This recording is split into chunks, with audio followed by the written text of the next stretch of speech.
It's time to buy Kevin De Bruyne, but will he start? Welcome to the Gianni YouTube show. Hope you guys are well. The big question this week is, does De Bruyne start? And if he does, do you bring him in and do you captain him? We'll speak more about my transfer this week, my captaincy this week throughout the video. I've got a few options in midfield as a Salah replacement, but also we'll have a quick look at where I am. And 45,000 in the world right now. I'm feeling pretty happy. So game week 21, which was the world's longest game week, was kind to me. A fair few green arrows recently has seen me in the top 50k in the world. So I'm happy, and I look at it and go, we should be setting ourselves targets and goals. For many, it might be a top 100k finish or a top 10k finish. For some, it might be to win it. A realistic hope for me, I guess, at this point is a top 10k finish. But that should be kind of the bottom end of my wish list, knowing all chips in play. Chip strategy feels fairly well thought out, and still loads of game weeks to get big points. So yeah, I'm smiling at the moment and I'm very happy. And guys, if you're enjoying my journey this season or enjoying this video,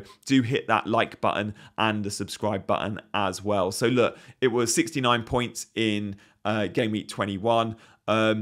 Some differential wins, and it's the differentials that really see you rocket up your mini leagues, isn't it? So Darwin came in good. Estupiñán's 8 was lovely. Gabriel, obviously many of us relied on for those 17 points, and look, the Saka captain fail didn't really matter. But what about this week? Let's have a little stock check of where I'm at and what my plans were. So I set up transfers last week to allow me to go from Darwin or Watkins to Haaland in one move. Am I now buying Haaland? No, because he didn't feature against Spurs, and that puts me off straight away. Do I think Haaland starts versus Burnley? No. Do I think I'll need Haaland in game week 23? Yes. I don't have Trent. Bit scary. Can I go without him until after game week 26, where he's likely to blank? Maybe I can, although look, we think Liverpool double in 25. And I still own Mo Salah. So the big question for me is, who do you sell Salah for this game week, right? So let's go through those three big options, shall we? Because for me and my dilemma this week, it's sell Salah for Richarlison, it's sell Salah for Jota, or it's sell Salah for De Bruyne. So look, should we start with the De Bruyne chat? I think we should, because De Bruyne's been fit for a while now. He went to the Club World Cup. He wasn't in the squad, but he was training, and they were hopeful. They were hopeful that he would feature.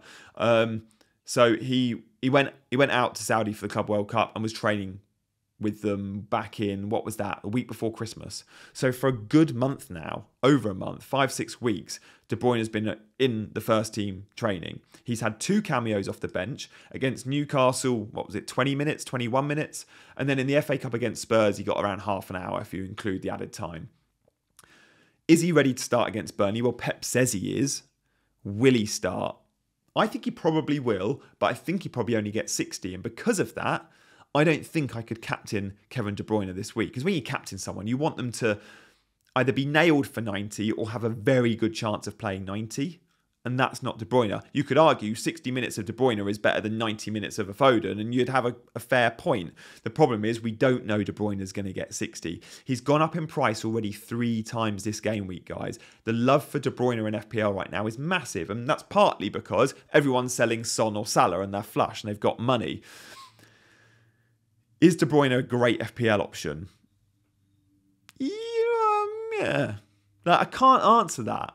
He's not a Salah and he's not a Haaland. He's not up there in the top tier. And only very few players are. Trent, he's just below that. He's always been a very good, reliable option.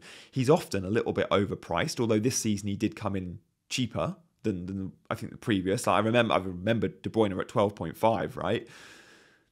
Man City have the fixtures though, and this is what really swings it for me and many. The run for Man City right now is brilliant. It's a sea of green. It's Burnley as a great entry point. It's a double game week in game week 25. It's a fixture in game week 26 where lots of other teams blank. Like, we're going to see no Spurs, no Liverpool, no Chelsea in game week 26. Well, City have a game. I get it. I completely get it. Ask yourself a question. In game week 25, when City double, and it's a very nice double, do you think you're going to have triple Man City? And if that's the case, get on them now. Get on them now, because they've got good fixtures before 25. Now, for me, that triple is going to be Haaland and Foden, definitely. And then it's either Walker or De Bruyne. And again, I'm making that decision probably this week, right? If I go De Bruyne, I'll stay on him. If I go Walker, I'll stay on him. So it's a big, big question I have there. But De Bruyne is, of course, a very good option. Not a captaincy option for me this week. I probably did want him to start against Spurs. Now, I would have loved to have seen a 45 or 60 De Bruyne and then go, yeah, now I think now I'm more confident about a start versus Burnley. Although you could spin it and go, if he'd started against Spurs, he would have been less likely to play against Burnley. I don't think that's the case. There was 5 days between the fixtures, by the way. City's fixture list is looking good. The spread of games is nice. So they played Friday in the FA Cup and they don't play till Wednesday in FPL. That's a nice little rest, isn't it? Annoyingly, the deadline's Tuesday, so don't expect team leaks for Man City.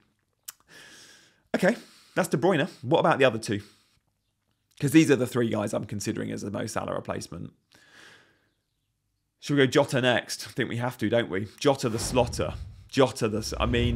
So clinical in front of goal. I think he's got that number 9 nailed even when Salah's back. We'll see Salah right, Jota central and Darwin left. He's playing very good football in a team that's scoring a ton of goals. He's listed as a midfielder. There's nothing to dislike about Jota at the moment. I think he'll be getting sets of 90 in the Premier League. Obviously, he was out for a while, so we have seen him eased back in. He's so efficient in front of goal and he offers that ice-cool finishing that the other Liverpool attackers don't offer, which is why Klopp loves him. There's also the narrative with Klopp now that he's leaving, he's come out, the title race, all of that to add that extra 2, 3, 4, 5% in his performances, or the other Liverpool players' performances. The problem with Jota is entry point, right? You go, he's a good buy any week because Liverpool are the best attack in the league at the moment, but Chelsea home, Arsenal away is 2 tough games. Tough games. Buying him in 24 looks really tasty. So you go, 24 and then hopefully a double in 25. Yeah, even if he blanks in 26, you could sell him by then. But that little 3-game window of 24-25 is really tasty. To buy him now, I think he's a good buy now, but he's not a standout buy now like a Man City player because of those next 2 fixtures.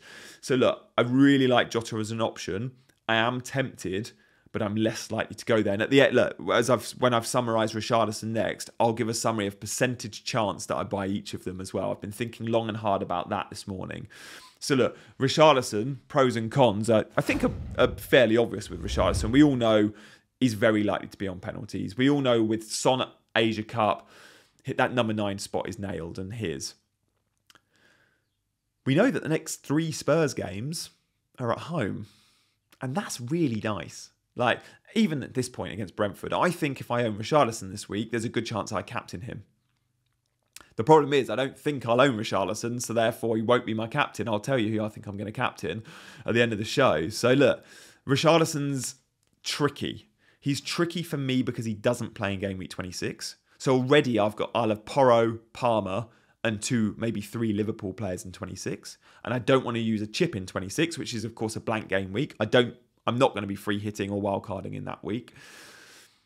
He does play in 29, Richarlison, it is worth noting, but I could buy him in 27. Spurs have a fixture in 29 because they're out the FA Cup. They're only one of a couple of teams with confirmed fixtures in 29. They'll probably only 5 games in game week 29. Keep your eyes peeled on this channel. I'll do a chip strategy video in the next week or 2, by the way. So when you subscribe, hit the notification bell and you'll know when that chip strategy video is out. But look, Richarlison, the appeal is there. I think because of the blank in 26, it puts me off him a little bit more. I also think, now everyone's telling us he's nailed, and I think he is at the moment. I do think there's a world in which Son comes back, and we know Kulusevski nailed on the right. Central, it will be Son or Richarlison, and on the left, it will be Son, Richarlison or Werner. So there is a world in which a front 3 against some opposition might look like Werner left, Son number 9, Kulu on the right. And Richarlison's an impact sub. We might see that a little bit. Of course, I think the likely front 3 will be Son left, Richarlison central, and Kulusevski on the right. But in games where they want to count a lot, Werner and Son could be a dangerous combination. So look, that's where I am with Richarlison. A good buy this week and a great captaincy option, but probably not someone in which I'm going to go for. So where am I at? I haven't told you that another option is rolling the transfer. It sounds boring, right? But there's method to it. Because at the moment, I've got 6.5 million in the bank. I know I'm buying Haaland next week. But when I buy Haaland next week, if I have 2 free transfers, it just allows me to be a little bit more creative. And I know if I sell Salah this week, let's sell Salah to KDB, right? Let's look at this team. Let's look at the team now. Salah goes, Kevin De Bruyne is in. 2 big question marks now. Who'd you bench this week? And how do you get Haaland next week? So sure, I can buy Haaland next week. Got money to buy Haaland. But then I don't have money for Trent as well. I can't go Solanke out or Watkins out to Haaland and then Lascelles up to Trent. That leaves me short. So do I want the Salah slot to be a cheaper slot? But if it is De Bruyne, as it is, then clearly you're starting De Bruyne. Who'd you bench? I am not benching Cole Palmer, guys. Played number 9 again against Aston Villa. Missed a couple of big chances. Cole Palmer is central to everything Chelsea do. I'm not benching Cole Palmer. So I would have to bench Solanke, who I think against West Ham could get some joy. Or Pascal Gross against Luton, who I don't want to bench either. I'd probably end up benching Pascal Gross, wouldn't I? Fine, maybe I do that. Maybe I do that. Bench Gross, so start De Bruyne. Yeah, it makes sense. But it's still a headache that I don't necessarily need. If I keep Salah, Pascal Gross starts, Solanke starts, 2 free transfers, tons of money in the bank. It's just what is that upside there of De Bruyne? Well, I think it's good. I think it's a very good chance I buy him. So look, let me give you the odds, right? At the moment, I'm 40% likely to buy De Bruyne. I'm 40% likely to roll the transfer, right? 40-40. I'm 15% likely to buy Jota. And there is still a world in which I buy Richarlison. No.